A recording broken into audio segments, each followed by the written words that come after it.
And welcome back to SWBA Today. And in today's episode, we're doing SWBA Round 1 series previews. We're going to be looking at the 4 series that are set to take place today as we preview and then also look at the predictions for those series. And so before we go ahead and jump into it, I first wanted to say happy holidays out there. I hope that you guys have a safe and happy holiday. And I hope that you get some good insights from this episode as we all prepare for the SWBA playoffs to continue today. And so with that being said, let's go ahead and let's jump into it. And let's start with the first game, and that's going to be the Oklahoma City Thunder versus the Memphis Grizzlies. And so I like the Thunder in this one. I think that the Thunder are just too much for the Memphis Grizzlies, and I really think that they're going to be too much for just about every team in the West because of their balance. And so let's start with point number 1 and just the elite balance that you get from this basketball team. And it's the way that they can win games. And so they are 18-10 in games that they trailed by 10 or more points, which is the best in 29 seasons. And so I'm going to say that one more time. This Memphis Grizzlies team is 18-10 in games that they have trailed by 10 or more points, which is the best in 29 years in the SWBA. And by the way, they are 10-6 against winning teams in that streak. And so this first and foremost shows you that this is a team that is comfortable from coming from behind. And I think that if you're comfortable from coming from behind, that means it's just that much more tougher for any opponent to close you down. And I don't think that this Grizzlies team has the it factor to close down this good of a team. So that's point number 1. Point number 2, not only can they come from behind, but this is a team that is very elite at starting well. And I think that you're going to see that type of energy from this team to start off. I think that, look, they're best as far as the first quarter scoring. This is the best that we've seen in the SWBA in 7 seasons. They average 17.1 points per 100 possessions. And so they get off to some terrific starts. They have the ability to come from behind. I just think that that's a bit much for this Grizzlies team because they have to get out. They have to run. They tried to bury a team, and you're not going to be able to get OKC down like this. And so I think that they're going to be just that much more tougher for the Grizzlies to beat. And then next, with the Grizzlies, I'm not sure that I trust what's going on with Ja Morant. Yes, I know he's a terrific player. Yes, I know he can change the course of a game, but it's going to be one thing to change the course of a series.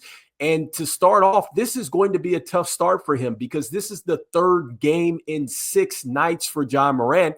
And if you've been watching the play-in situation, he had a nasty turned ankle. And so I want to see how fresh he's going to be. And even if he is fresh, he draws one of the toughest matchups in maybe all the playoffs. And that's going to be against Lou Dort. Lou Dort is an elite 2-way defender. He's going to score on one end of the floor, and he is going to make it tough for you defensively. It's just as far as scoring on him. And so I think that that's going to be challenging for Ja Morant. And I question, can Baines, can he take over? Can Jaren Jackson Jr. take over? Can Zach Edey, a rookie, take over? Because Ja Morant, yes, he's going to get some opportunities, but it is going to be very challenging.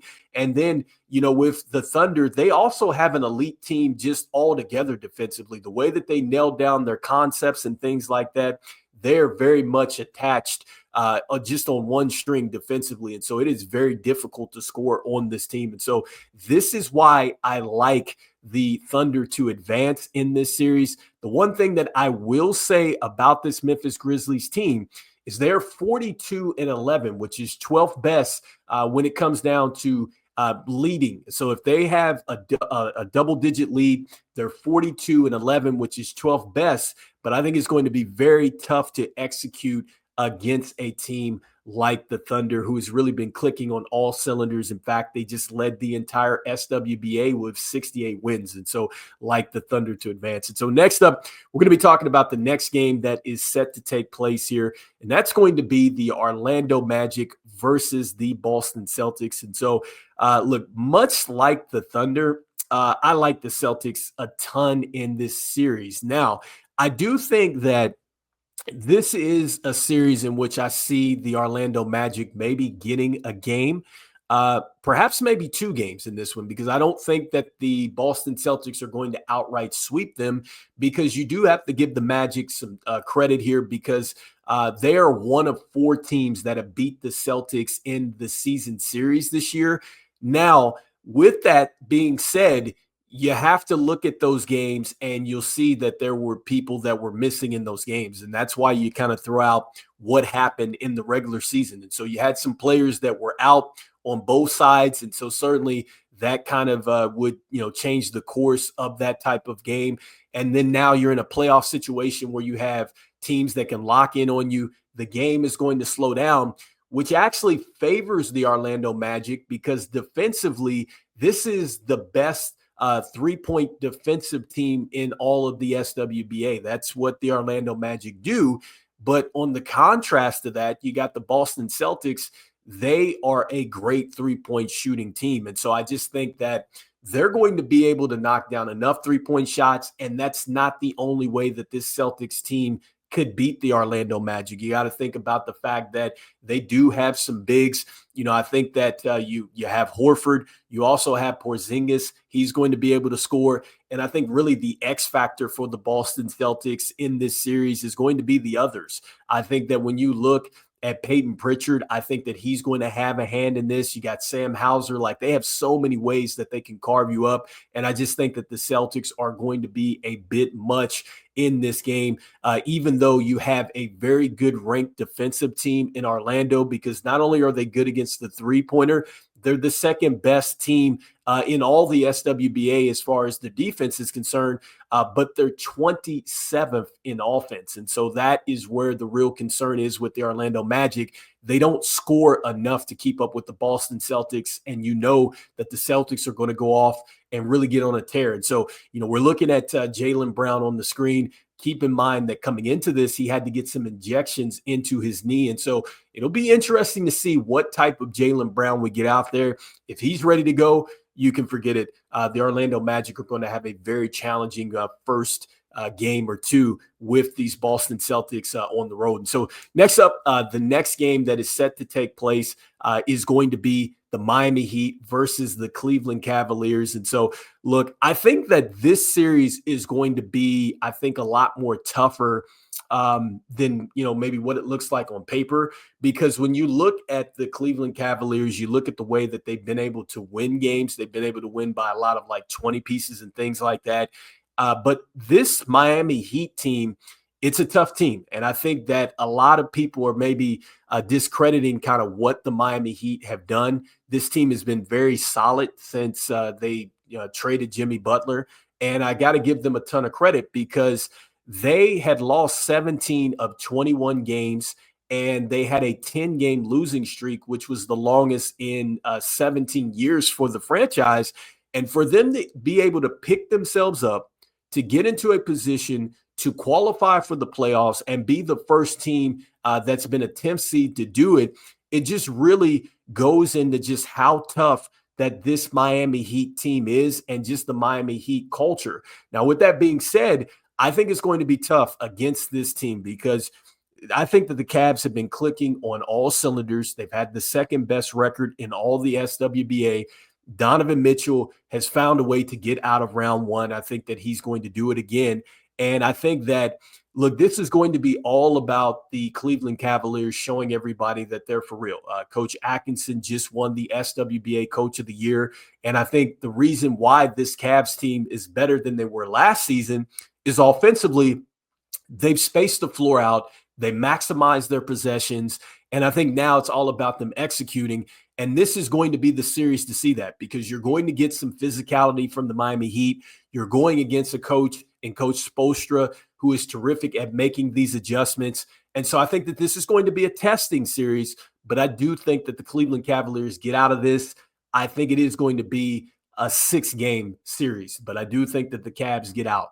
So next up, we're going to be looking at the last game of the day, and I think that this is probably the most sauciest game really out of all the playoffs, in my opinion, and that's going to be the Golden State Warriors versus the Houston Rockets. And so, look, we've been talking about this one. The Houston Rockets, 52-30, second best in the Western Conference, and so you got to give them a ton of credit. And this is a team that certainly believes prime time against this Golden State Warriors team. And there's a lot to like about the Houston Rockets, and there's a ton to like about the Golden State Warriors. And so let's start with the fact that Golden State leads the series. They're 3-2. Okay. So a little bit of a back and forth there. And then when you look at the Rockets, man, they're going to make it awfully tough for the Golden State Warriors because defensively, they're fourth in defensive efficiency. They're 10th in steals. They're 11th in deflections. They're 13th in blocks. And so, look, we should probably call them the Houston defense because that's exactly what they're going to bring to the party is defense. And that's exactly what you would need to slow down this offense with Steph Curry, with Jimmy Butler, just with the ways that they can score with some of their other bench players and just the type of movement and chaos that Golden State likes to come with. And so that is point number one. You got to give the tip to the cap to just the Rockets and what they're going to do defensively. Next, I just think that when you look at the way the Rockets like to play, they try to maximize and get more possessions with the offensive rebounds and try to out rebound you there. They're trying to get some steals. They try to win the possession battle. And it's like, can they win that possession battle? Because I think that would be key in this series. But when I'm looking at it, I'm saying all these great things about the Houston Rockets, but I cannot go against the Golden State Warriors. I think that when you look at the Golden State Warriors, the first key reason why I like them is that they have the second best record in the West since the trade deadline at 24-7. I think that Jimmy Butler has done a terrific job in coming over there and really helping this team get an identity in the half court, which we're going to talk about why that's huge in a moment. Then they're outscoring opponents with a 9.5 per 100 possessions. And so that is just great production. Then next with the Golden State Warriors, look, they are getting 7.3 more possessions per game. And so suddenly, all of a sudden, we talked about just how the Houston Rockets want to get more possessions. This is a team that's been getting more possessions. And so that makes them dangerous. And then, I think that one of the things that you have to think about in this series, and probably it's something that's not on anybody's bingo card, is going to be Jonathan Kuminga. And people would say, Jonathan Kuminga hasn't even been in the rotation. But listen to this. Jonathan Kuminga has the best net rating of any rotation for the Warriors this season. So against the Rockets, he has the best net rating of any of the players that have been in the rotation against the Rockets this year. Meaning this, if Steve Kerr does go to Jonathan Kuminga this series, you might see a very good series from Jonathan Kuminga, who could really be an X factor for the Golden State Warriors. And so I like the Golden State Warriors. I do think that this is going to go 6. Not surprised if it goes 7. One of the reasons why I like Golden State and why I think that they're going to really get out of this series is because these games are going to lock up. I think that the Houston Rockets are going to give the Warriors everything, and I think that this is going to be one of the best series to watch. But this is what scares me about the Rockets. They're 22nd in half-court efficiency, okay? And that means that when the game slows down, you got to be a bit more efficient than that. And I think that the Warriors are going to be able to execute that. I just talked about Jimmy Butler coming over, what he does as far as getting to the free throw line. And so I give the edge to the Warriors, who are going to be able to close out that way. And another thing that scares me about the Rockets is they're 18th in clutch offense as far as their rating is concerned. And so it's not bad, but it's not good, especially when you're going against, I would say, maybe the best clutch player in all of SWBA history in Steph Curry. This is a guy that can step over the half court line and hit it. Maybe coming out of the locker room, he can score. And so, look, that's going to be challenging when you're talking about taking Steph into the clutch, which I think is going to happen a lot in this series. And so because of that, I like the Golden State Warriors in 6, if not 7 here. So let me know in the comments what you guys are thinking. Do you feel like, yes, the Golden State Warriors are going to take this thing within 6 to 7? Or do you think, no, the Houston Rockets, they are set to shock the SWBA, in getting out of this first round against these SWBA champions and Steph Curry, Draymond Green, not Jimmy Butler. He's been there before to the championship, but Steve Kerr has, and all the other pieces like Kevon Looney, who's in the picture, and just a lot of guys that we haven't mentioned. And so let me know what you're thinking there. And then also, too, what are you guys thinking about this Boston versus the Orlando Magic series? Do you feel like, you know what, this is going to be the Celtics for sure? Do you feel like, no, I think that Orlando has a chance to upset this? Next up, how do you feel about the Thunder versus the Grizzlies? Do you think that the Grizzlies would maybe shock? I think just the entire SWBA if they were able to knock off the Thunder. And then let me know what you guys are thinking here about Tyler Hero, the Miami Heat, the way that they've been playing against a very tough Cleveland Cavaliers team that we just want to see them prove it now because it is prove it time. And so anyway, happy holidays out there. Hope you guys enjoyed the SWBA playoffs.